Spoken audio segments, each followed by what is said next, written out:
If you're listening to this right now, I need you to stop what you are doing. Not physically, mentally. Because what I'm about to share with you is something most people will never hear in their entire lives.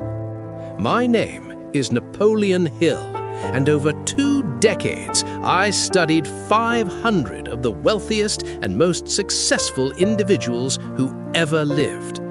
I sat across from Andrew Carnegie. I interviewed Thomas Edison. I learned from Henry Ford, and they all revealed to me the same truth. A truth so simple that most people dismiss it. A truth so powerful that those who apply it become unstoppable. Here it is. Success is not an accident. It is not luck. It is not talent. Success is the result of a disciplined mind that refuses to entertain thoughts of defeat. Let me say that again. A disciplined mind that refuses to entertain thoughts of defeat. Most people believe they are victims of their circumstances. They blame the economy. They blame their education. They blame their past.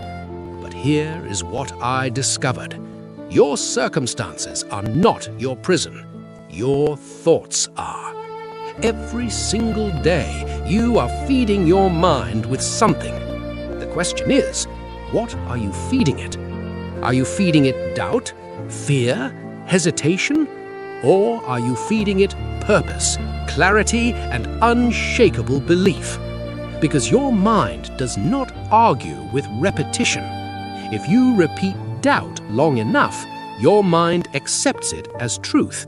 If you repeat confidence long enough, your mind reorganizes your entire life around it. This is not philosophy. This is how human behavior works. Now, let me tell you something that might be difficult to hear. You are exactly where your dominant thoughts have placed you. If you are not where you want to be, it is because your mind has been poorly trained. Not because you lack ability, not because the world is unfair, but because you have allowed thoughts of limitation to become your operating system. And the moment you take full responsibility for that, everything changes. Listen carefully. There is a principle I discovered that separates the extraordinary from the average. It is called definiteness of purpose. Most people drift through life without a clear target. They want success, they want happiness, they want wealth, but they have no specific, written, burning desire. And a vague goal produces a vague result. Here is what the most successful people do differently. They write down exactly what they want. They read it every morning and every night. They visualize it so clearly that it feels more real than their current reality. And then, and this is critical, they act as if failure is not even a possibility. Not because they are delusional, but because hesitation is doubt in disguise. And doubt is the assassin of every dream that ever died. Let me tell you about Thomas Edison. He failed 10,000 times before inventing the light bulb. 10,000. Most people would have quitted after 100, but Edison understood something that most people never learn. Failure is not defeat. Failure is feedback. Every failure teaches you what does not work and brings you one step closer to what does. The only real failure is quitting before you discover the answer. So, if you are facing defeat right now, understand this. You are not being punished. You are being prepared.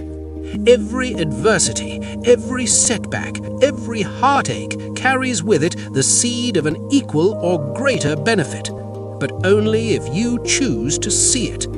Most people see a closed door and turn around. Successful people see a closed door and find another way in. That's the difference. Not intelligence, not connections, not money. Just the decision to keep moving forward when everyone else stops. Now, I want to give you something practical, something you can apply starting today. Every morning before the world gets to you, I want you to sit in silence for 5 minutes, just 5 minutes, and I want you to mentally rehearse the person you are becoming. Not who you were yesterday, not who you are afraid you might be, but the version of yourself who has already won. See yourself making decisions with confidence. See yourself calm under pressure. See yourself acting with purpose and discipline. Your subconscious mind cannot tell the difference between a real experience and a vividly imagined one. So, if you feed it the future you want, with emotion, with clarity, with repetition, your behavior will begin to align with that vision. This is not theory. This is how every great leader, every empire builder, every person who rose from nothing trained their mind. They did not wait to feel ready. They decided, and then they conditioned their thoughts until their actions had no choice but to follow. And I want you to know something important. You are listening to this by accident. Something inside you refuses to settle. Something inside you knows you were meant for more. That is not hope. That is knowing. And from this moment forward, I want you to honor that voice. Stop treating your dreams like they're optional. Stop treating your goals like they're negotiable. You have one life, one chance to build something that matters. And the only thing standing between you and everything you want is the decision to stop entertaining thoughts that weaken you. So, here is what I need you to do. Right now, today, write down your definite chief aim. What is the one thing you want more than anything else? Write it down. Make it specific. Make it clear. Make it so vivid that it feels uncomfortable to read because it demands something from you. And then read it twice a day, morning and night, until your mind has no choice but to accept it as inevitable. This is not motivation. This is reprogramming. And if you do this for 30 days without quitting, you will not recognize the person you become. I will be here every day to remind you of this truth. Stay with me. We continue this journey together. Tomorrow, we go deeper.